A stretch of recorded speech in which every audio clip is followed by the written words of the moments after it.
I'm gonna turn you up. There you go. Okay, Yeah. first of all, thank you for wearing hair. First, when I first met you, we just gonna get started. When I first Okay. met you, did not I thank your mom and your dad, your family and everything for keeping you so grounded and so cool. You know what I'm saying? And I just love your achievements, which we're gonna get into, but I just love that you love yourself and you can give us different versions of yourself. You know what I'm saying? So Yes. I'm digging the hair game. We save our natural Thank hair. you. Am I right? What you want to say about that? We saving our natural hair. I mean, there's so many. That's the cool thing about Black women is because like we can always experiment with our hair, especially during this quarantine time. So I mean, however I feel is just that's the style. It's kind of like it depends on my mood or like the season. It's really cute, Yeah. but yeah, that's what I love about us is that we can be diverse in the hair, I guess. Absolutely. Absolutely. And I think the fact that, when I saw you at the BET Awards, you had a different look. And as we've watched you grow up, you have a different look. And they got to understand you're not a baby anymore.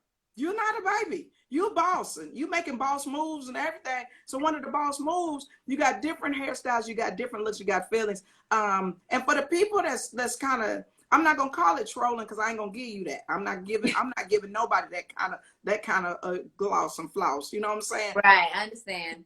People, do you think that they were more haters and jealous because their life wasn't going as much as they thought? I mean, I'm honestly not sure. I will always say like I will never understand why people like hate on other people for like even like it doesn't matter if they're like successful or like whatever like space that they're in. I will just really never understand it. But I mean, I'm honestly not sure. I feel like it's a thing of acceptance from people. It like honestly, you never know what other people are going through and the reason why they are saying the way saying the things that they're saying. So that's why I really never take it to heart, honestly, because you never really understand. I kind of see it as like a funny joke, to be honest. That's how I like go past it, like, oh, that's funny. But and then you forget for good. This is what I love about you. You such a boss that you took what some thumb thug was trying to say, even if it was real or not real. Because sometimes people say, "Oh, I was joking."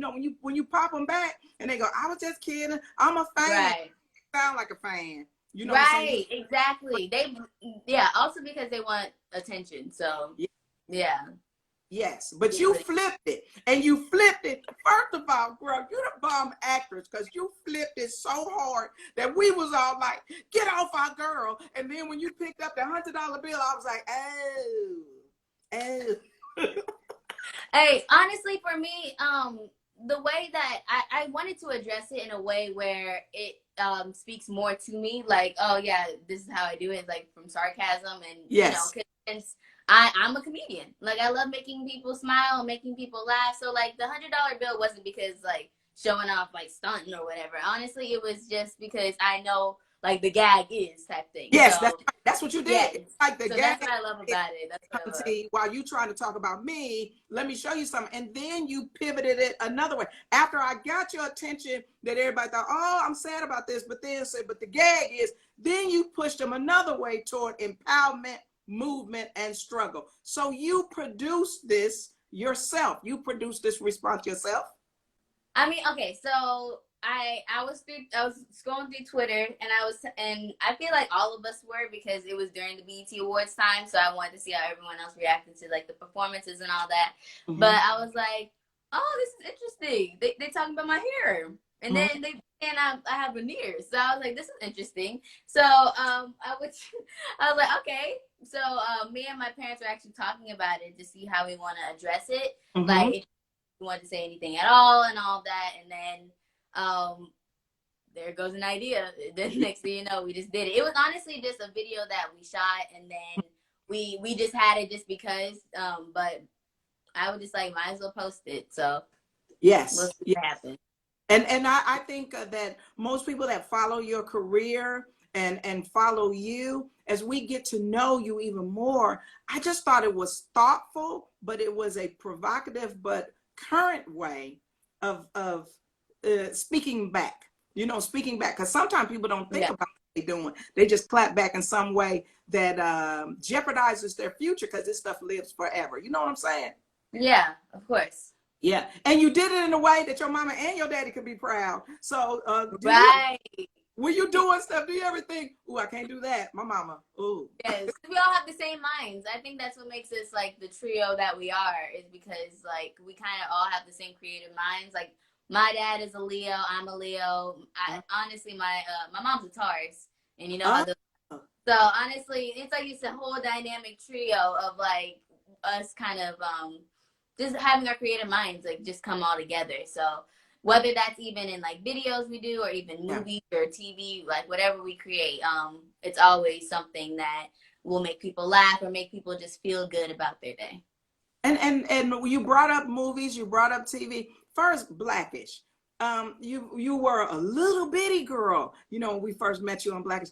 Now, do you feel that on Blackish they're capturing your growth because you're growing into a very phenomenal young woman? But I like that you're not the traditional, I hope I'm saying this right, sassy Black girl in the traditional comedy. You have these layers, like this kind of fun darkness, but then you have this loving side. I just like what your character is because it lets, especially little Black girls, know you can be yourself. You know, do Yeah. you do that with that character? Oh, of course. And that's why, honestly, for me, any character that I put myself into, I want to make sure it has more depth into it than what you see on just the script. I think, honestly, when you look at the script, it's like, it's kind of like a guide to where the scene is taking you, than to being like, oh, all I got to do is just say these lines and I'm straight. Because if I just said the lines, then people would be like, oh, nah, she's sassy, she's trying to bossy and stuff. But, I like from the beginning, and I think like because I started Blackish when I was 10-ish. So from the beginning, I would put myself into Diane, and that's what made me have layers and actually making Diane like an actual human person than just a non-existent character. So honestly, the more I grew up, it was like, okay, I can put myself more into Diane in a way where it makes sense, and it's not like any other Black girl character that you've seen on TV. Because at the time, there wasn't not a lot of like Black like family TV shows. We were the only one. So I really wanted to bring in a light that Diane had, even though a lot of people thought she was like possessed and all that. But honestly, there's so many things that you can do with Diane, which I love. Did you have the inspiration to evolve her, or was it a combination? Did the writers and producers say, yeah, those are some good ideas, go with that?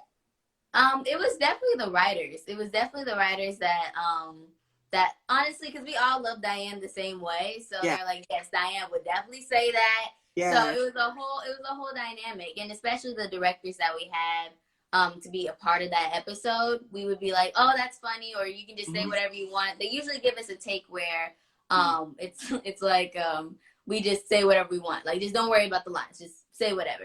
And that was kind of my time to be like, okay, just ad lib and just do whatever I want. So it's definitely like a balance, and whatever goes in goes in. So we just say whatever we want. I like that it's kind of it's reversed, where Jack has more of the feelings of the sensitivity that they would normally put on a girl, and you have more of this strident, creative, kind of dark, kind of finding your way in the world. But also you're having some adolescent situation with boys and things like that. I like that it's reversed, but you guys are twins. Yeah. Yeah, I like that. Now I have a question for you about your producing of movies. So at what point in Blackish in your career did you say, I want to produce other things? Ooh, I think I started having that passion, like, or finding out that I had the passion when I was like, oh, I think I was 10. When I think when I just pitched Little is when I really like found out like, oh, I can really do this. This is interesting. When I first pitched it to Kenya and and Will and all of Universal, I Mm-hmm. was like, you know, because I was young, so I was just like, oh, this is cool. I didn't know I could create my own stuff, and all of a sudden it's on a big screen. But no, I think that's really when I found my true passion for it, Mm-hmm. and it's not just I can do just acting and that's it, but I can do all the above to where it still revolves around the same thing and it makes me happy, you know? Like creating is kind of like a imagination thing in your mind. So it's really cool to see what goes into your head actually come to fruition and everyone else seeing your vision. Yeah. It's really a powerful thing and it's Yeah. beautiful. So that's what I Yeah. love about it. Yes. Now, do you like the fact that as the producer, like you have an idea and you pitch your idea and then you see your idea come to life, right? Right. And the youngest, you know, that we've seen, um, do you feel good about the future of images, especially of people of color in our industry? I do. Yeah. I honestly do. Okay. Especially with the shift that is going on around the world and how people are finally seeing how powerful we are and our amazing Black creative minds can do. Mm-hmm. It's amazing because our culture is Mm-hmm. unbelievable. Our culture is spectacular That's to right. where, you know, to where people kind of steal it sometimes and they really Yes. don't see our true vision Right. until we actually show it. It's like we kind of have to give them proof that we actually have it. But um no, I definitely see a bright future for all of us, honestly. And for how long I am in this industry, I want to make sure I have people that are very underrated or people that aren't seen in the biggest light come to the screen and actually show what they love to do and like spread it to the whole world, even with my friends or Mm-hmm. shoot, my family. Yeah. Anyone that really doesn't know how to speak up for themselves and really Right. want their voices to be heard, and having more people do that and having more people like that actually are in these platforms to do what they love, we can really make a difference. Yes, yes. Do you think in making a difference, like right now, you know, with our peaceful protests that we have a right to do as Americans, right now, those of us that are in front of the camera and behind the camera, do you feel we have a responsibility to use our voices and our presence? We can promote product, we can promote productions, but now we need to promote justice and equality and anti-racism. You say what? Of course. I mean, yes.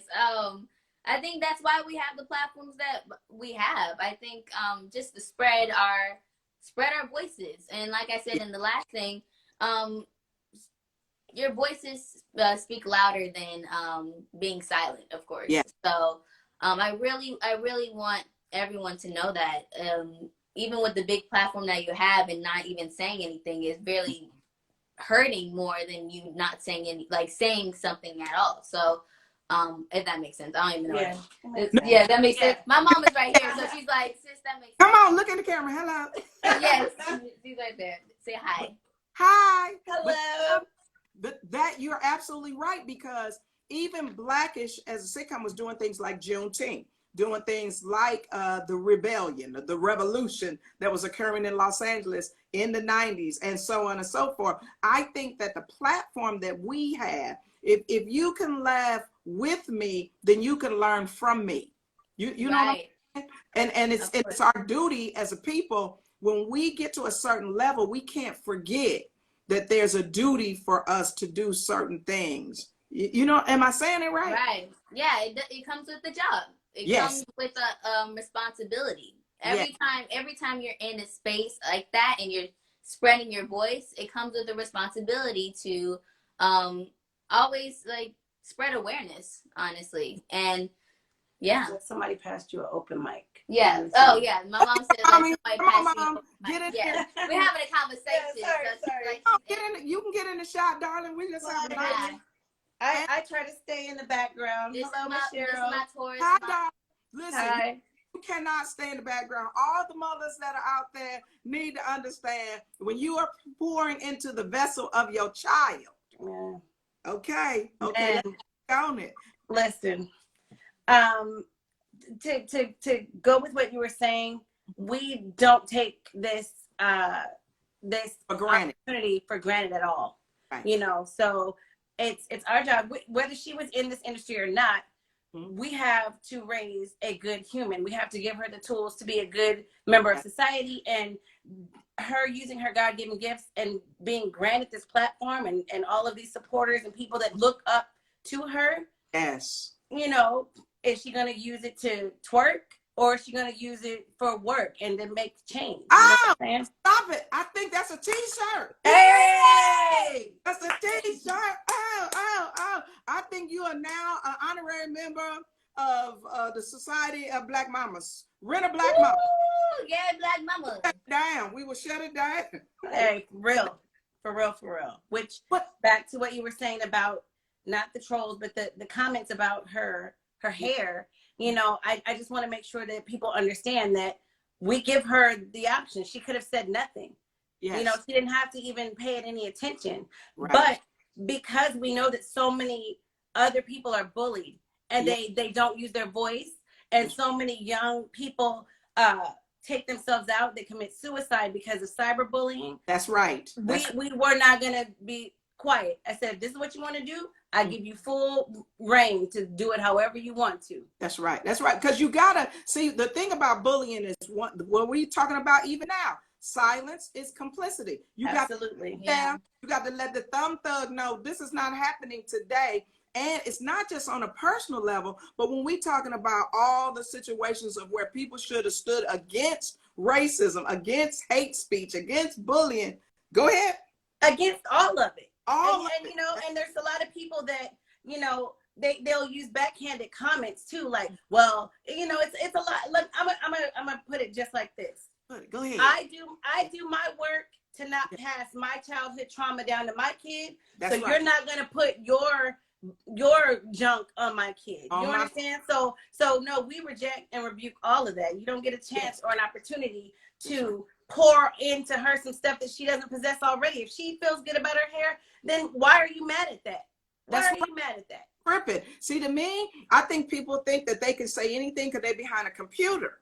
Well, they also think that because she's in this job and she is an entertainer and is given the platform, that gives them the key and the right to say whatever they want. And that is not that. She's a human child. That's what I'm talking about. She's a human child. That's what I'm talking about. And it's my job to make sure that I'm her voice and I'm her, you know, I stand behind her. I stand in front of her when I need to. Mm-hmm. But the thing that people miss is that she's a person. That's she's right. Not a thing. She is a person.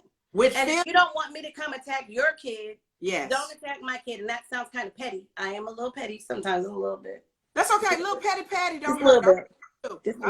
You can't mess. Don't mess with TT. Anything TT love. Don't do. I walk up on you with my fist balled up in a house coat with a headscarf on. Listen, that's the other thing that people miss, that she has a nation, a legion of bonus aunties and uncles and cousins that you might say stuff that you think is funny, but all of her family, they protect her. And I'm thankful for her village of people near and far that protect my baby and support my baby and have since she was 9. I'm grateful and I'm thankful. Here's my question. With all of the success to both of you, how do you keep her in a little girl? Does she have chores and all? And how do you keep yourself in, I'm still a little girl, but I'm bossy? Okay, wait, no. Wait, nah. It's not time to talk. How we do it? Tell them how we do it. There's definitely a balance between it, especially now that we're in quarantine. That's all I can do is like meeting the chores. But no, honestly, it's not honest. Okay, because my work is my chore, if that makes sense. Yes. So like a lot of people, like even my friends in the beginning, they'll be like, "Oh, you don't do that. You don't do that." No, but I do this and that. So it's kind of it's definitely a balance. But now that we're in quarantine and we're still like in the house, or like a lot of people are out the house, but we still in the house. I not wash them. I put up the dishes. I clean up my room. I don't clean up my room often because, you know, it's already nice and cute You keep it together. She's very neat. That's yeah, I'm very neat. Yeah. Do you get an allowance? No, but you want to know, ever since, so she used to work, I'm gonna tell you, so she's been doing this since she was 5 years old. And it's funny that you bring up allowance, because she thought that this was just something that she did. She didn't know that it was a job, you know. And even from the time she would go on auditions and wouldn't even get the job, wouldn't book the part, but she would come home and she would tell her grandparents. They'd say, well, how did it go? Did you get the job? And she'd be like, yep. And I'm like, no, she didn't get it. But she thought the audition was the job, you know? Oh, so to talk about how we do, it's not really allowance, right? Because that's not really how it works for us. For her, when she books a job or she does whatever, we allow her to pick one thing. You can get one thing, whatever that is. And when she was little, it used to be Barbie dolls. The things got a little bit more, you know, substantial. Not, you know, she doesn't buy like solid gold dinosaur bones or whatever. Nothing stupid. But they existed and was gonna grow in value. Listen, some solid gold dinosaur bones. Okay. But you know, she's allowed. I guess that is an allowance. She's allowed to get one thing when she. I am allowed to get one thing. One thing. Whenever I do a job, and I think really hard on it. She's very frugal. I think she's so frugal. That's good. We will never see you out in the social media going, she's broke. You know, back in the day, you know, when you used to read Jet magazine, you'd be like, damn. Right. Like, why they do that baby like that? Dang. Right. Carrie Ann and Nava saying hi. We got so many people that watch the talk that love you, and so many of your fans. I have a question too. When it comes to college, are we considering college?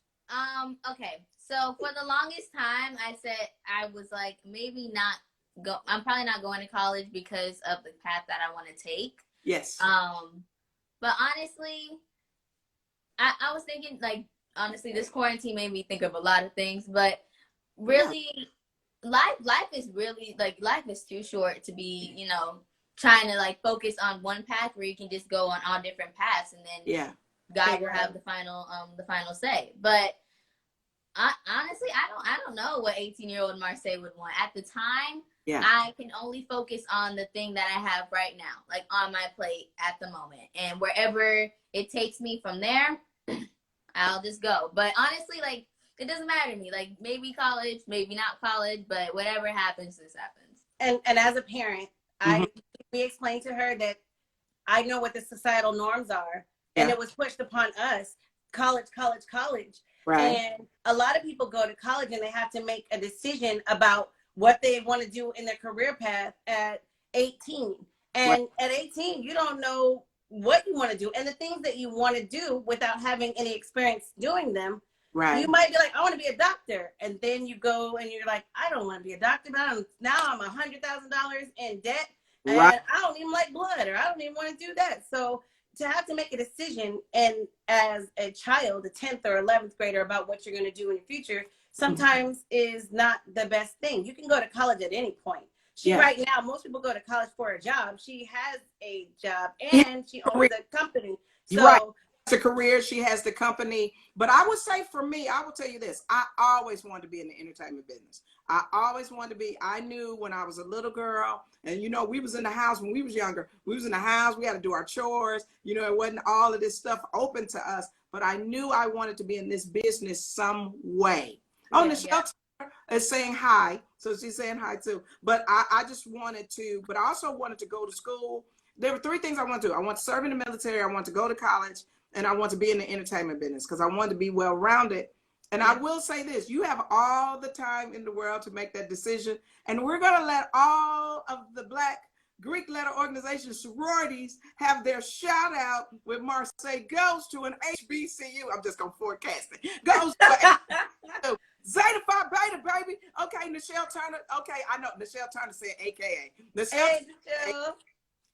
in the cell. Okay, see, look, the deltas, Marsai, the delta said, the zetas, where my sorrows at, Iaki, okay, and the sigma gamma roles. But it is a fun thing to do. You have a great college life, you have great romances, but see, you got something else. You got a strong family background, and you got a great career, and you're a boss.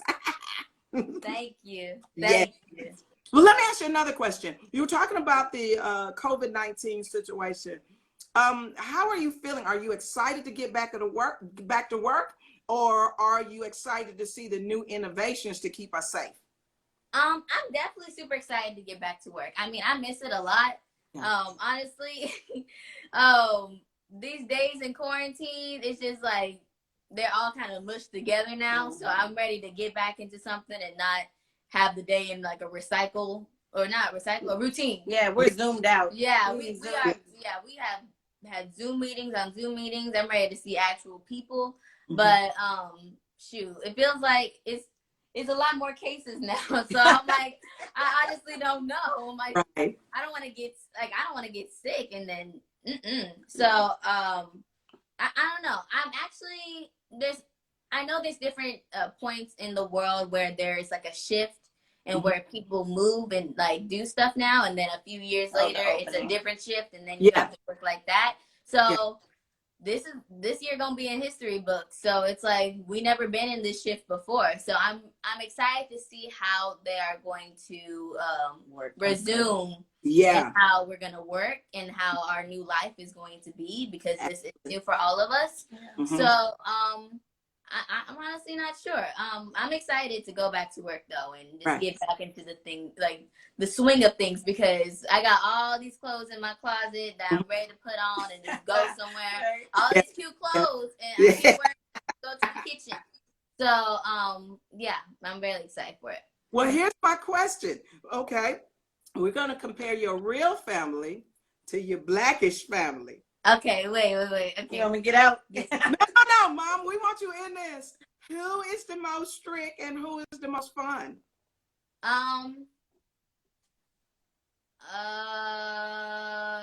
Okay. Okay. The most strict would probably have to be. Probably my parents are the most strict, and then my TV family is the most fun. Yeah. They ain't my real parents, so they ain't gonna say nothing. They ain't gonna say nothing crazy. So here's a question. Your Blackish family or your real family? Who gives the best birthday gifts and Christmas gifts? No, they do. Oh, no. I said they do. They got way more money than I'm playing. That's me. Okay. Okay, so probably my real parents. Yeah. My real family gives they give really sweet gifts on Blackish though.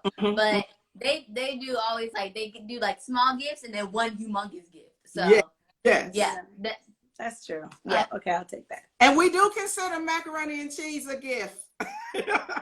It's my specialty. Listen really to me. That's why I called the question, baby. You do consider the good cheesy with the crust on the side a gift. Noted. I got you.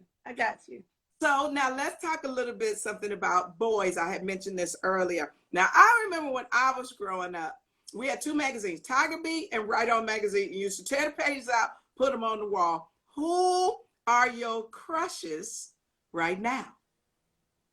Come on, tell us. Don't look at your mom.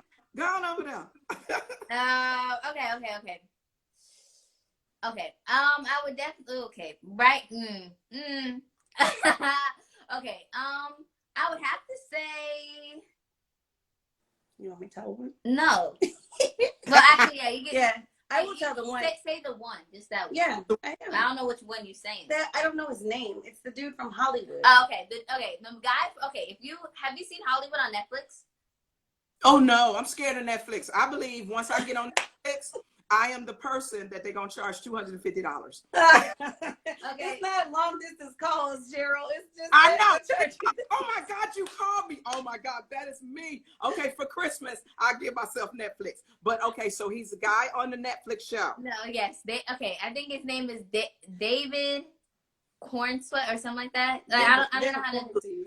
No. Okay, but he's really cute. He's really adorable. He's really adorable. And yeah, you gotta look him up because okay, I will look him up, and me and Michelle Turner and Heather Gray and everybody in the industry, we will be the backup rent a black. He's too old. He's not like a viable candidate. Yeah, he's too. Yeah. I'm only gonna say the ones that I know I'm not gonna date because I have people that are my age group that y'all know that I'm not saying. So I'm going to say the ones that I don't have a chance with. Oh yeah, so, we about to roll up. We was about to get juice in a quarter down to the back sunroof. See what I'm gonna pick up your mama. Get in the car. The auntie brigade. We got the road, grown ass. The way Michelle Turner say I'm her auntie. That's real. That's real. We all believe we your auntie. I'm telling you, every woman in the industry, we all believe what's going on, what's happening. And you are. Yeah. We all believe it. So let me ask you a question. Both of you together. Well, we're talking about the movement, and we're talking about what's going on out in the world right now.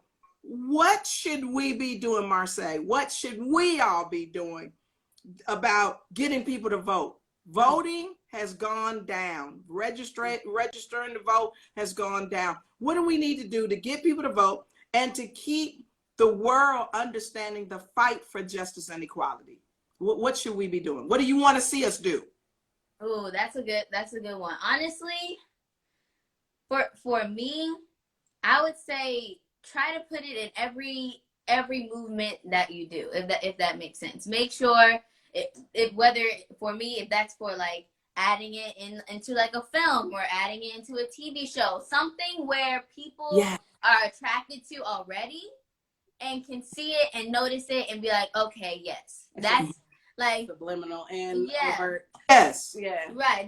That's what I was just saying to my parents, like seeing like what else can we do? Because there's so many things happening around the world. We've been protesting, we've been posting on our social medias, that's all you see on our timelines. That's right. So we can do only so much to a point where we can just continue like saying it and continue doing it in our everyday lives. And for me, when you preach it, it makes more sense. It's like, okay, yes, that's what she's about. And then if there's more people about it, then eventually you'll get on it as well.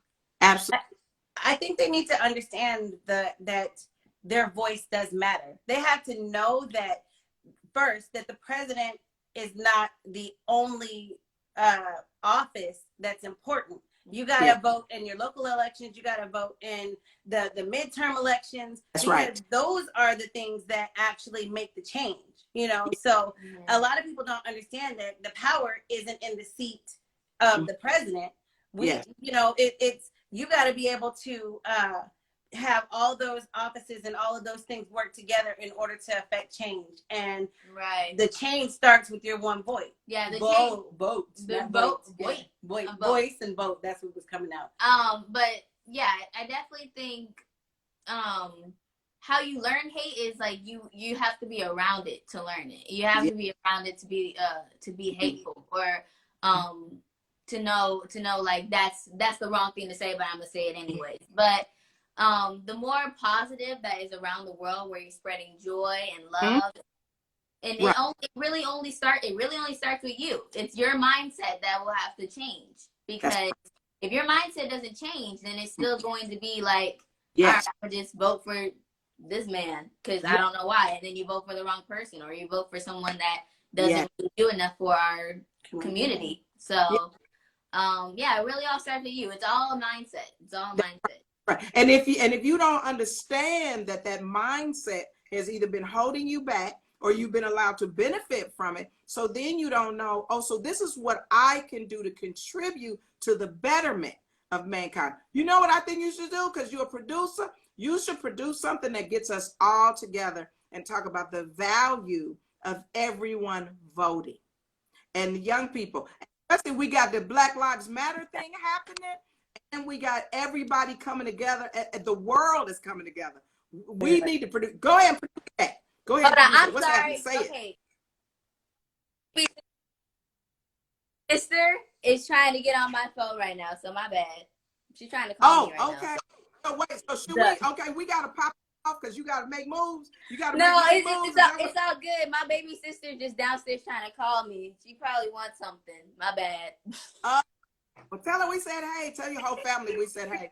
But She's don't 3. you think we need some kind of really good, get the industry together, get everybody together voting, and why if Black lives do not matter, then all lives are in jeopardy. You know what I'm saying? Of course, yeah.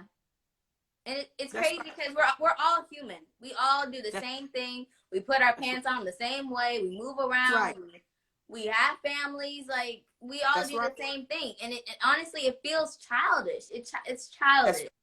That's right. It really is because we all came from the same person, which is God. So there's really no difference, and it irritates me so much that people try so hard to like spread us apart when it's really nothing they can spread. That's right. Sydney, Australia's shouting out. The Ukraine is in the house. Hey, the motherland is reaching out. We got everybody. Nigeria. Oh, we see you, Nigeria. That's okay, Nigeria.